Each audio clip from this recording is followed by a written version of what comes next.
Good evening, and we are in the book of Zechariah, this time chapter 2, and this will take us verses 1 to 13. So, Zechariah chapter 2, verses 1 to 13.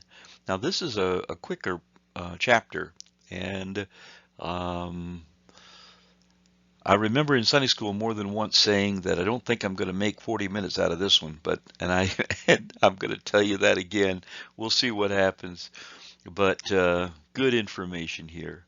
So in verse 1, he says this, "And then I lifted up my eyes and looked, and behold, there was a man with a measuring line in his hand. And so I said, 'Where are you going?' And he said, 'To measure Jerusalem, to see how wide it is and how long it is.'" Now, Wiersbe's broken up chapter 3, 2, into three different segments. And his first segment is called Anticipation. This is verses 1 to 5. And so what he says here is, "And I lifted up my eyes," and actually this is my comments, these are not his. Remember, Zechariah was given 8 visions one evening, and we're on vision number 3. And there was one right after the other. So what happened is we saw vision 1 and 2 in chapter 1, and then he lifts up his eyes and he has another vision. And this is the individual with the measuring line. And so this one is all of chapter 2. So Clark says it this way, and this is an interesting statement, and I don't get it, and I'll explain it as we get into it. He said the vision with which this chapter opened portended great increase in prosperity to Jerusalem. According to Josephus tells us that the city, overflowing with inhabitants, extended beyond its walls. Now that's pretty interesting because in the 4th and the 5th verses of this chapter, it talks about Jerusalem being without walls because there'll be so many people. And Josephus, who lived around the time of Jesus, in his history, this particular one's called Wars, talks about the fact that it had extended the walls. And so what Clark is saying is this promise was fulfilled at the time of Jesus. Now, that's a problem because at the very end of this, he says this. Although these promises, particularly the sublime image of the 5th verse, has certainly more pointed reference to the glory and prosperity of the Christian church in the latter days. And so I wrote, it seems that Clark has replaced the Jewish nation with the church. And that surprised me because this really did. Paul, in Romans 9 to 11, clearly indicates the Jewish nation remains God's chosen people. And so what it appears to me, this individual, Clark, I've used him a lot, and I will continue because he has a lot of good information, but I believe he's wrong on this. He is saying that what we're going to read up through verse 5 was fulfilled at the time of Josephus, and then later in the future, the Christian church will fulfill it. And I'm sorry, because there's some real problems in verse 5 that he can't explain away. So we'll see as we get to it. But the bottom line is that here in verse 1 and verse 2, you're going to see that Zechariah lifts his eyes and he sees a guy with a measuring line measuring the city. Now that in itself is going to be very interesting. Watch as we go on. All right, so here's where we are. We're in the 3rd vision. We're in chapter 2, and it will take the entire chapter, and it's the man with the measuring line, and the meaning is God is going to rebuild Jerusalem. Now you have to understand, what was going on right now was Haggai had preached in the year 520 BC. He preached in August, and in September, and in December. And Zechariah comes on the scene in November of 520, and then these particular visions happen in February of the following year, which would be 519. And both Haggai and Zechariah are preaching to encourage the people to continue building that temple. Now, the walls are not built, but I'm talking about the walls of the city, but they're encouraged to build that temple. Haggai preaches one type of message. Zechariah preaches a whole series of future messages. In other words, do what you're going to do right now, but let me show you what the future looks like. And that's what you're going to see throughout this whole thing. So what I want you to consider is a comparison between verse 2 and later on we're going to see verses 4 and 5. So in verse 2, this individual, he wants to measure the city to see how wide it is, how long it is.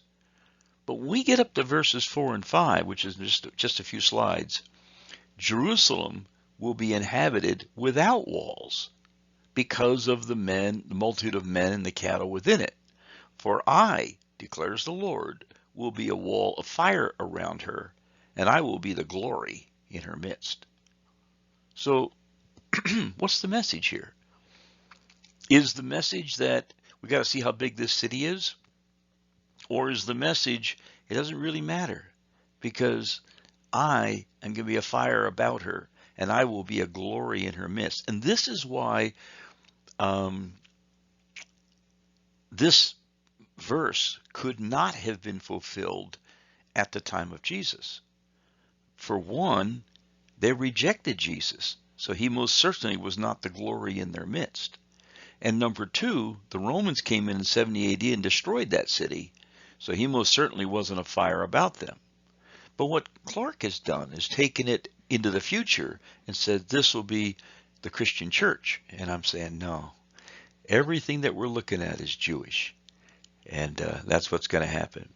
So, Constable, what he says is, in the first vision, God promised comfort to Israel. That was the first part of last week's lesson. In the second vision, end of last week's lesson, he explained this comfort would be by punishing the nations that had afflicted Israel. And in his third vision, he guarantees the future prosperity and expansion of Israel. Jerusalem has a divine protector. And as soon as it becomes clear, this vision extends beyond the restoration period into the millennial glory. And that's exactly what it's talking about. And so after Zechariah asked this question, it says the angel that was speaking with him goes out and another angel comes in to meet him.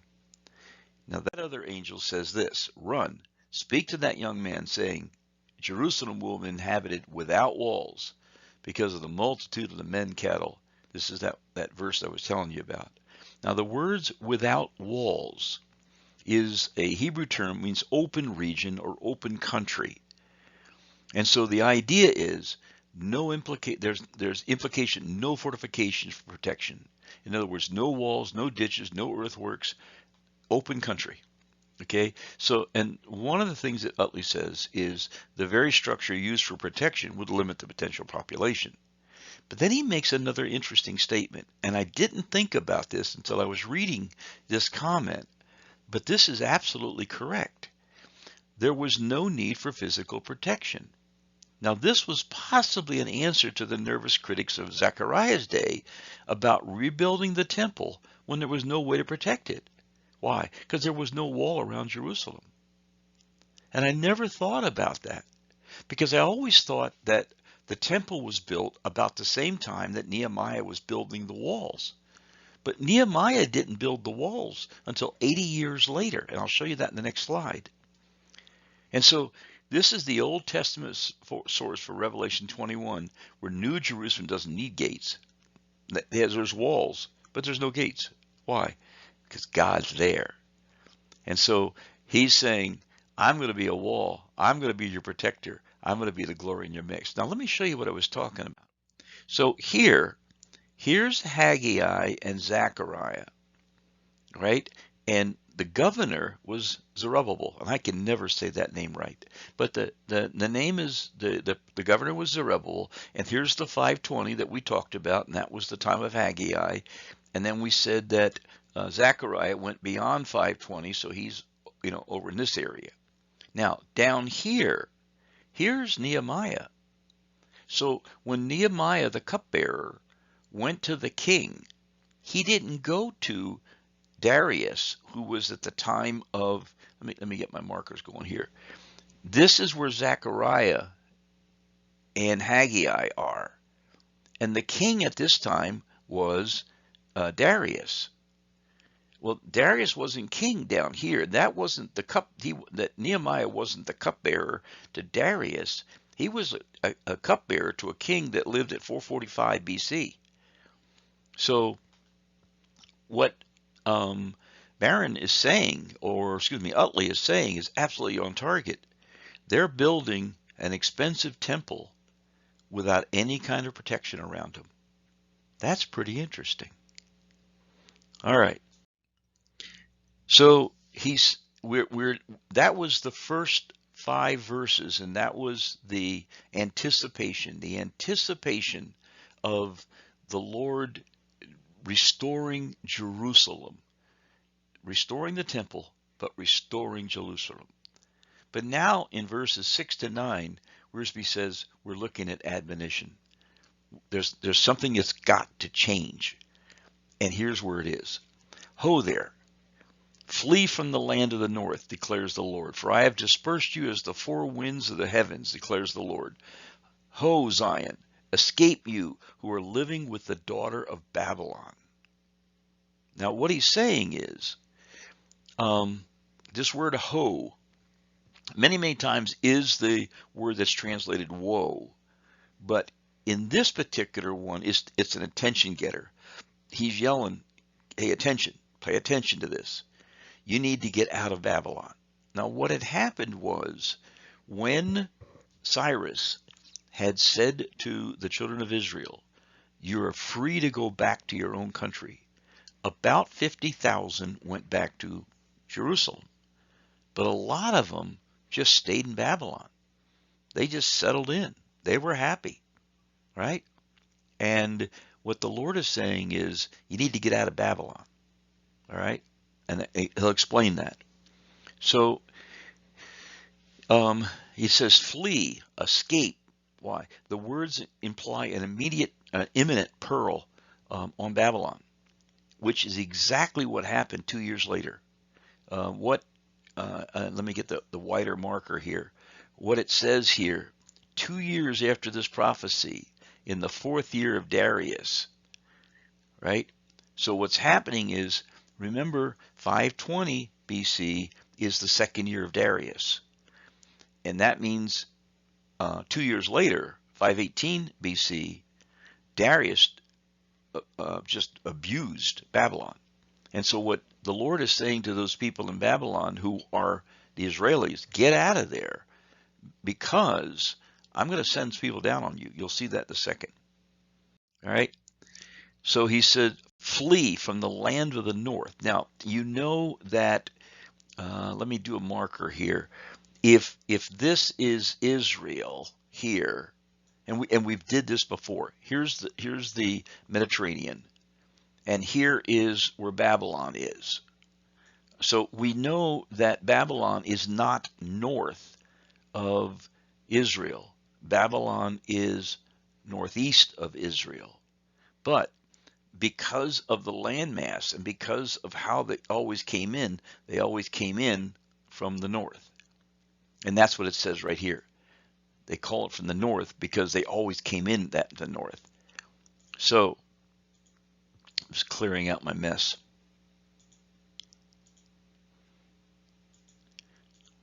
Come on, get out of there. All right.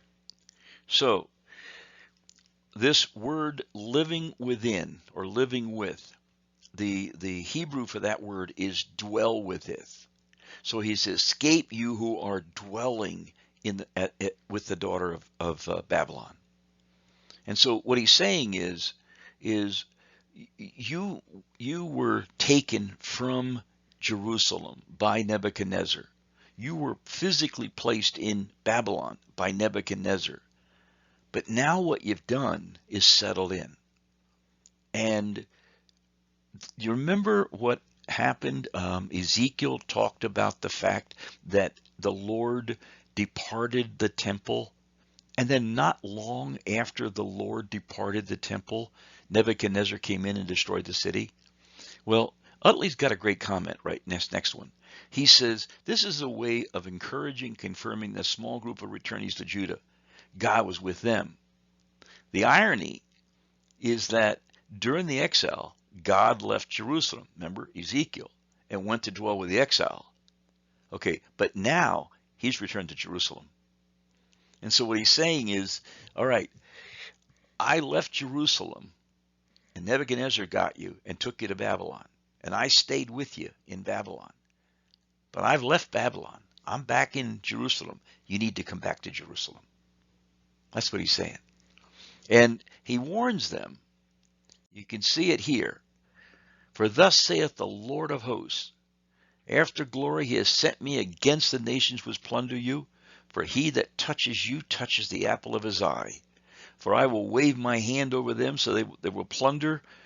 They will be plunder for their slaves, and you will know that the Lord of hosts has sent me. And so what the Lord is saying is, I'm back in Jerusalem. You need to get back in Jerusalem. And let me tell you why. Not only because I'm back in Jerusalem, but because the nation you're sitting is going to get destroyed. And in 518, Darius went over and destroyed them. So the Lord's warning them. And he says they need to flee. Why?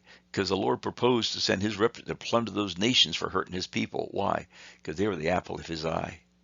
Isn't that something? All right, now we get into the third. Sing for joy. Be glad, O daughter of Zion. For behold, I am coming, and I will dwell in your midst, declares the Lord. Behold, I am coming. Now, this is some interesting stuff. And I remember reading this some time ago and never realized that it was actually true. So let me get this. There is a necessity, perhaps, once again, to point out that lo, I come in these passages in Isaiah and Zechariah and Zephaniah are not the same as the lo, I come of the 40th Psalm.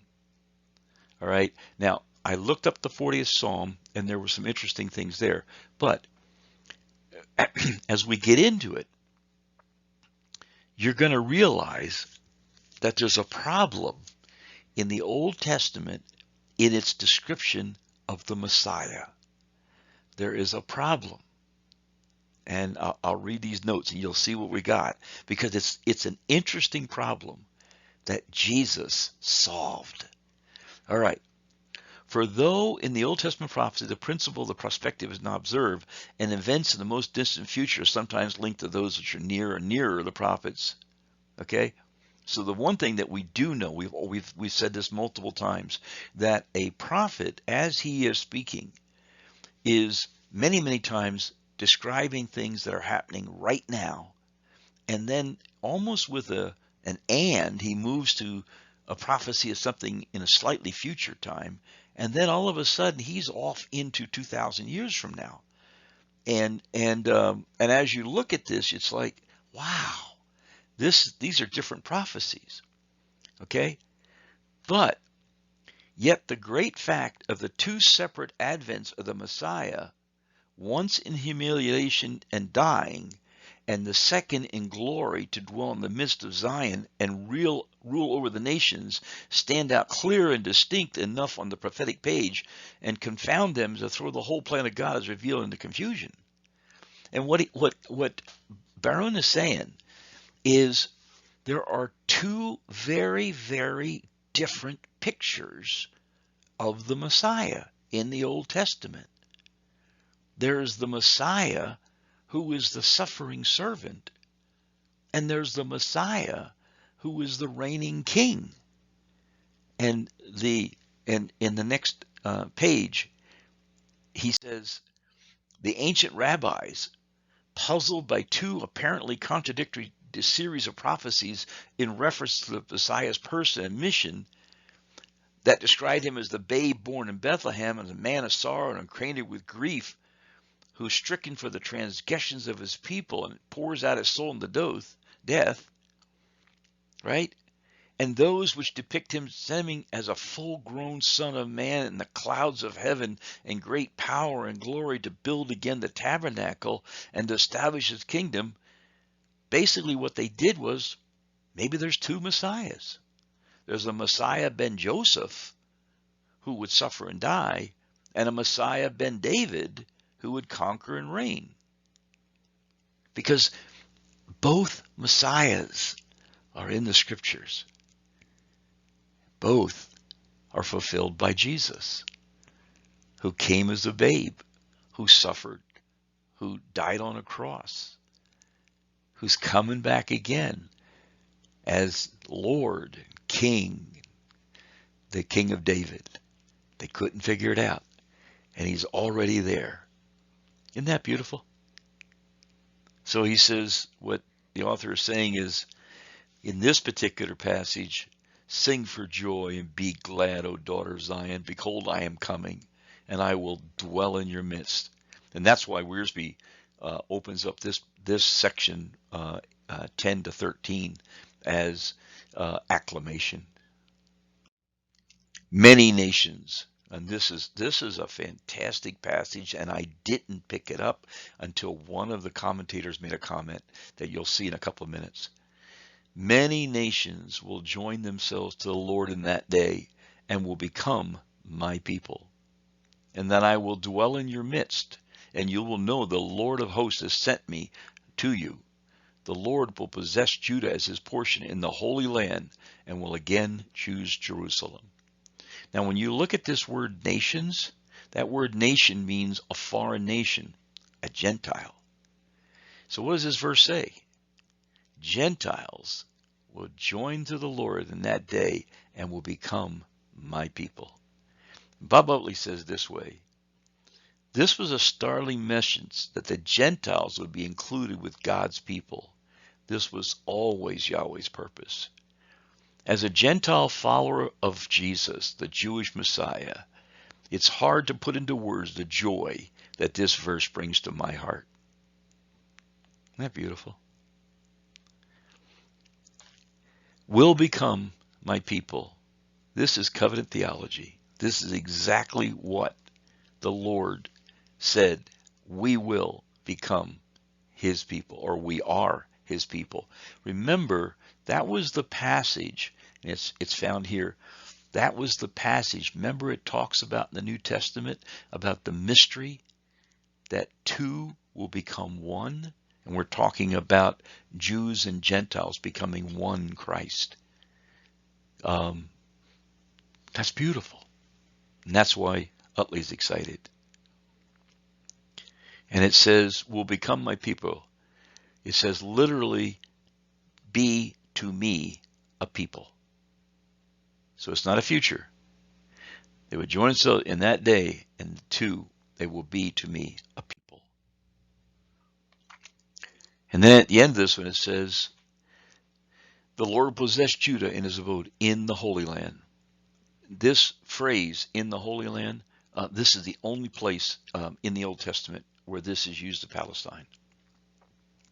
And it's called the Holy Land because at that point, Jesus will be there. So it's a Holy Land. And J. Vernon McGee says this way: it's not the Holy Land today. And when I make this statement public, it's usually challenged by someone who says, but it is the Holy Land. That's the place where Jesus walked. He goes, well, his footprints are all gone. You're not walking there now. However, someday he will return. And when he does, it'll be the Holy Land again. And throughout the scriptures, you see this throughout. You see it in Romans. You see it in other passages where Paul talks about the fact that they will believe in him, that they will trust in him, that he will be their Messiah in that future time. And it will be the Holy Land. Last verse. Be silent, all flesh, before the Lord, for he is aroused from his holy habitation. It means hush. Now, Barron says this: be silent, and I can never say that word, but what that word right there means here, this word right here, what this, try this guy. right here, what this word, oh, wrong one.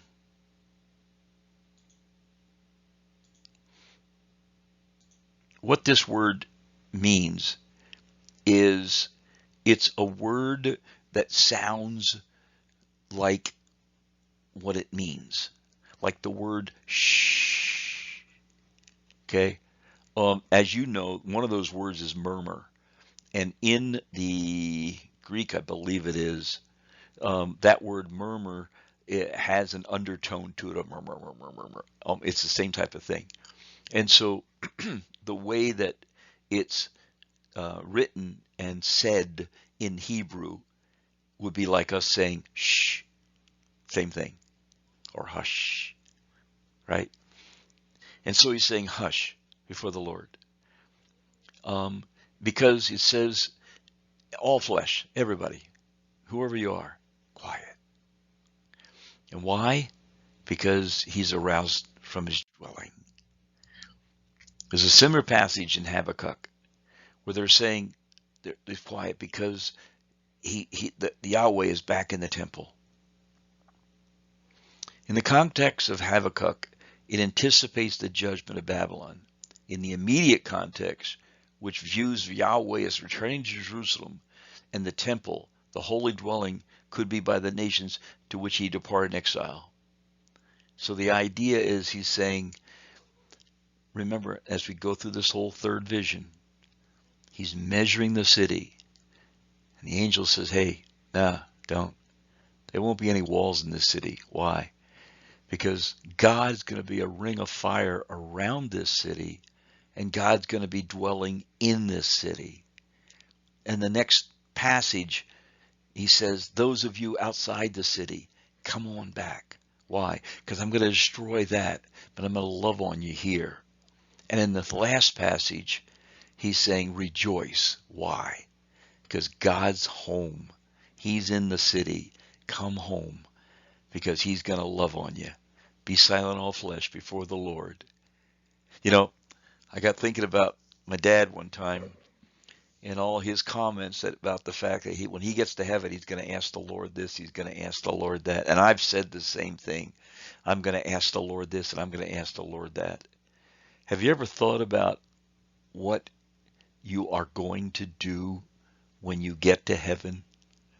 What physical things you're going to do? You know what I think? I think my dad is still sitting at the feet of Jesus, just in rapture and just in awe and just in quietness, worshiping. And that's what it says here in verse 13.